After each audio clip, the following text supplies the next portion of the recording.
godaan akhir tahun. Wah, kacau ini ya. Tahu-tahu nongol siap merenggut duit tabungan kita, apalagi kalau bukan si bongsor Lenovo Legion Go.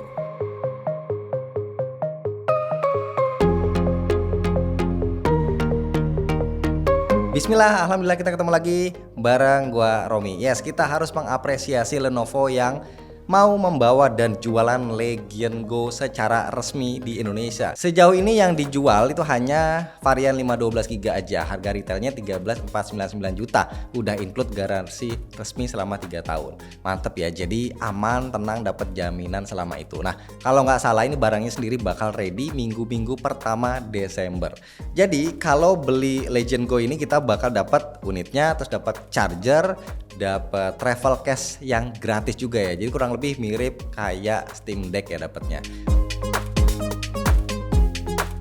Build quality-nya surprisingly menurut gue ini bagus, solid, nggak berasa ringkih atau murahan. Bodinya sih memang berasa gede banget, tebel, dan beratnya juga lumayan 800-an gram. Artinya kurang cocok buat anak-anak atau buat yang tangannya kecil, mungkin bakal ribet ya megangnya. Secara desain dan interface Legion Go ini lebih kompleks ya dari para kompetitornya. Pertama karena kontrolernya bisa dilepas kayak Nintendo Switch ya. Kedua karena kontrolernya juga bisa disulap jadi vertical mouse. Ketiga karena tombolnya lebih banyak dan posisinya ini agak anti mainstream. Untuk feel mencet tombolnya menurut gue ini aman banget. Tombol ABX ya enak, clicky. Di padnya ada di sebelah kiri, dibuat ceper banget tapi juga tetap berasa clicky. Tombol triggernya cukup dalam tapi relatif enteng, dan analognya cukup sturdy, nggak letoy tapi banyak yang bilang ini dead zone-nya kurang optimal terutama buat main game FPS. Yang gue suka Lenovo ngasih 2 port USB-C Thunderbolt di atas dan di bawah. Terus juga ada built-in kickstand-nya. Ini kepake banget ya, jadi nggak perlu lagi beli holder third party. Sama ada trackpad juga, lumayan kepake buat bantu navigasi di Windows. Lumayan banget ya, jadinya misal kalau mau dipakai buat kerja dadakan karena lupa bawa laptop. Oh ya, layarnya ini ya cakep, di kondisi mati kelihatannya tuh hitam pekat. Dan layar ini jugalah yang kalau buat gue pribadi jadi alasan utama kenapa kalian harus beli Legion Go. Dimensinya 8,8 inci, 16:10. Ini benar-benar masif banget, lega, super puas mandangin layarnya. FYI kompetitornya rata-rata punya size 7 inci aja. Spek layarnya juga paling tinggi, resolusi 1600 pixel, refresh rate 144 Hz.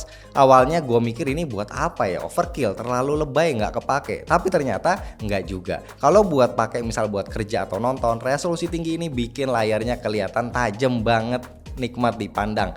Nah, pas main game yang relatif enteng, misal game indie platformer atau side scrolling, itu jadi bisa dapetin visual yang nampol banget ya dengan resolusi tinggi. Begitu main game AAA yang lebih berat, terpaksa kita harus nurunin resolusi ke 1200 atau bahkan 800p. Surprisingly layarnya masih aman, masih enak-enak aja dilihat.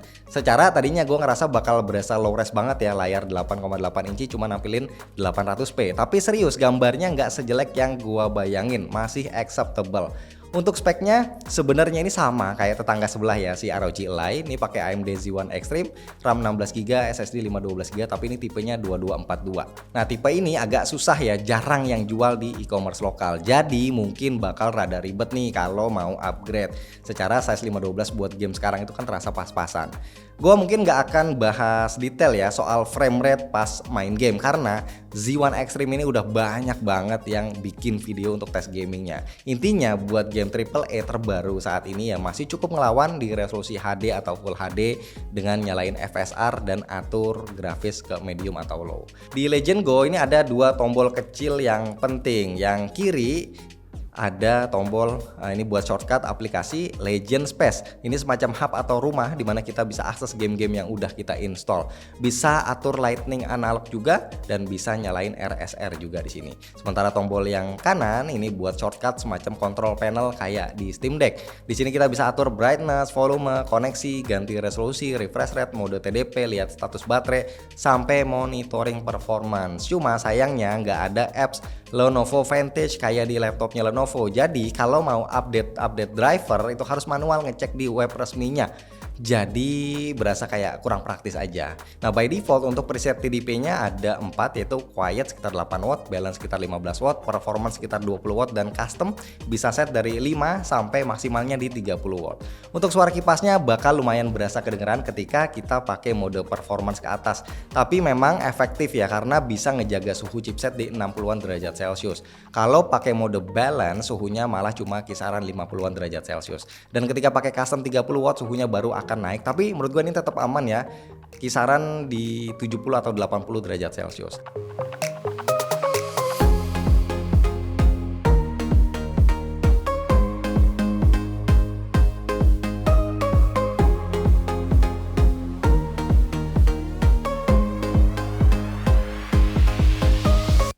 Dari pengalaman gue main ya pakai mode performance, ini paling pas buat main game AAA di resolusi 1200 atau 800p.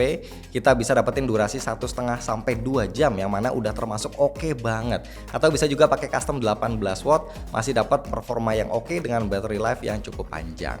Ngecasnya gue lebih sering ini pakai charger 100 watt, gue pakai merek Hagibis. Kalau ngecas nggak sambilan dipakai ngegame sih cepet ya, sekitar 1 jam lebih dikit. Tapi kalau sambilan dipakai ngegame itu jadi lama. Mungkin karena ada teknologi khusus semacam bypass charging ya, biar umur baterainya ini lebih awet.